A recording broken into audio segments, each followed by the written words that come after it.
Hello everyone and welcome to a new video. My name is Charlene and this is my cozy little YouTube channel where I talk mainly about books, but also about travel and anything and everything cozy. I hope you've all had a lovely Christmas and today I will be talking to you about Graveyard Shift. So yes, today I'm going to be talking to you about The Graveyard Shift from M.L.Rio, which is actually my first read from this author. I know that she has another book that everybody is massive fans of, which is on my TBR shelf, but this is my first read from this author. So I was very excited to get into it and I had a lot of expectations for this. It is a very short book, it's classed as a novella. I hope I'm saying that right, and it's 108 pages long. It's a gothic thriller and the average score for this on Goodreads is 3.24. I will get to my rating at the end of the video. So I'm just going to read you the blurb quick and then I'll get on to some of my thoughts and some of the things that I found interesting about the book. So the blurb. Every night in the college's ancient cemetery, 5 people cross paths as they work the late shift. A bartender, a rideshare driver, a hotel receptionist, the steward of the derelict church that looms over them, and the editor-in-chief of the college paper, always in search of a story. One dark October evening in the defunct churchyard, they find a hole that wasn't there before. A fresh, open grave where no grave should be, but who dug it and for whom? Before they go their separate ways, the grave digger returns. As they trail him through the night, they realise he may be the key to a string of strange happenings around town that have made headlines for the last few weeks, and that they may be closer to the mystery than they thought. So one thing that I loved before even opening the book, and I know this is like the first rule of reading what you're not supposed to do, but I love the cover. Okay, I think the cover is so cool. It's got some mushrooms, it's got some rats, there's really bright kind of neon green writing. I just thought the cover looks absolutely amazing. But another thing that I love before you even get to the story is that before the story starts, there's an author's note, which is 3 pages long. And that talks about how the author, M.L.Rio, for her whole life basically has dealt with insomnia and had issues sleeping, like literally ever since she was a child. And so this story lived in her head for years and years and years until she was approached to write a novella. And then that's when she put pen to paper and kind of brought the story to life. But I thought it was so interesting that kind of she explains how in those hours of the night where everybody else is asleep and you as an insomniac are awake and the hours stretch on and on and on, this was a story that lived in her head. And it's it's got lots of like metaphors and things like that in it. It's not just about what the story is about, but also what happens in your mind in the dead of night when you were awake when you shouldn't be. I just thought that was a really cool point about the book, and it made me kind of feel like the book had been brought to life and been a bit more personal somehow. But another thing that I love is that she wanted this whole story to take place throughout one evening, from, in those hours where everyone else is normally asleep, from the time that people would be in bed to when they wake up. That's when this whole story takes place. And I thought that was really, really cool to have a story that chapter by chapter is time-stamped and takes place over the course of one evening. So unsurprisingly, as the book's quite short, there aren't actually that many characters. There's just 5 core characters to the story, and each of the members is this like little ragtag group of people who are also insomniacs. So what happens is that you have 5 main characters: Edie, Tuck, Theo, Tamar and Hannah. And because they're all insomniacs and they're all kind of living and working around this college campus, they all meet in this graveyard every night to smoke, because basically it is the closest place where they can go to smoke without being on the college campus. So that is where they meet every night, and everything that happens kind of takes place in that graveyard. So they get to know each other and they kind of sit up with each other all night smoking and chatting, and then that's where this story starts to unfold.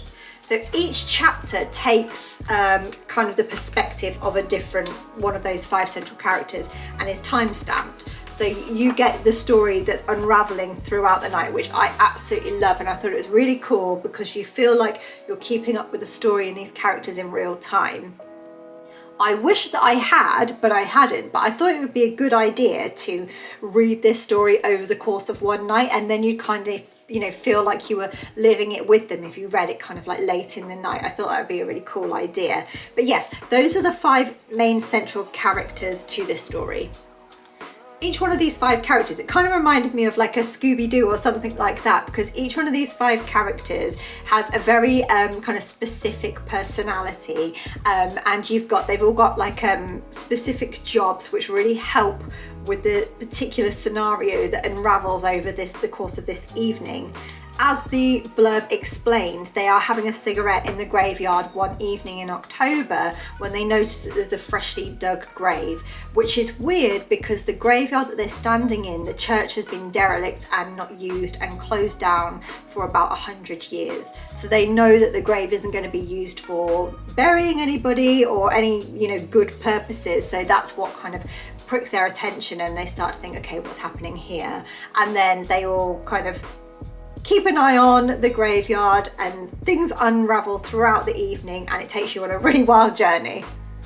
I really don't want to give too much more away than that because it is such a short story. I feel like if I gave any more away than that, I'd be basically telling you the whole story. But I found it very interesting, and I found the storyline really, really interesting. It kind of ticked a lot of boxes for a lot of my interests. I'm very much like a gothic thriller type of person. I love a book like this. But there were some things as well that I wasn't so fond of in the book. So for me, because it is such a short book, I felt like it got in really quick and it got out really quick. And I felt like I could have done with like at least another 200-300 pages to kind of bulk out the story and really understand what was going on, which I know is not the point of a novella, and that's what this is. But just for me, I felt like I would have enjoyed the story, understood the story, and understood the characters a lot more if it had been a bit more bulked out. Like I said, I absolutely love that the chapters are time-stamped and unraveling over the course of one evening. I also really like that the chapters take place from the perspective of a different character, because that way you get to see the story from multiple angles and you also get to know the characters a little bit better. But because it is so short and because the chapters are so short, I really felt like it was kind of, this book was just kind of dipping its toe into the story of what it could have been. It felt almost like an outline or a draft of what the bigger story might have been if it was a longer book. I absolutely loved like the general undertone of the book and how creepy it is, how it takes place mostly in and around a graveyard, how the characters are all a bit kind of misfits and outcasts. The story, the plot that unravels is quite dark, and I really enjoyed all of that. But just for me, I would have really loved it if it had been a little bit longer and been able to go into a little bit more depth, especially where the characters are concerned, because I feel like I only just started to know them really. I would still recommend this book, especially if you're looking for a quick read. For me, I read this after reading The Secret History, which is a really, really long, like 600-page plus book. So for me, this is why I kind of grabbed this one off of my shelf to read, because it is so short. It felt like a bit of a palate cleanser after something so long and heavy and in-depth. I did really enjoy the story and I really enjoyed the book, but like I keep saying, it's just I really wish that I had got a bit more and that I got a bit more information. 200, 300 more pages would have been perfect. For me, I think I'm going to end up rating this book 3 out of 5, which sounds very average, but my scoring thing is like 5 is exceptional, like perfect, could not get better. 4 is very, very good. 3 is good, and I thought it was good. Like, it was just slightly above average for me. Yeah, I just wanted a little bit more from it, and there was a few things that I didn't quite understand, just because in places it was quite scientific, and I felt like if it had been a longer story we would have been able to get a little bit more information on that stuff. So yeah, I'm going to settle on a 3 out of 5 for Graveyard Shift. If you have read Graveyard Shift, let me know what you think. Let me know in the comments and we can have a little bit of a chat about it. I would be really grateful if you could give me any more book recommendations going into 2025. I've got a whole bunch of books on my TBR shelf, let's be honest. But if there's any that you really think that I need to read and should get to, please let me know. I love receiving book recommendations, especially from people who know what kind of thing I like. I would love you forever if you'll like this video and subscribe to my little channel, and I will see you in the next video. Thanks so much for watching. Bye.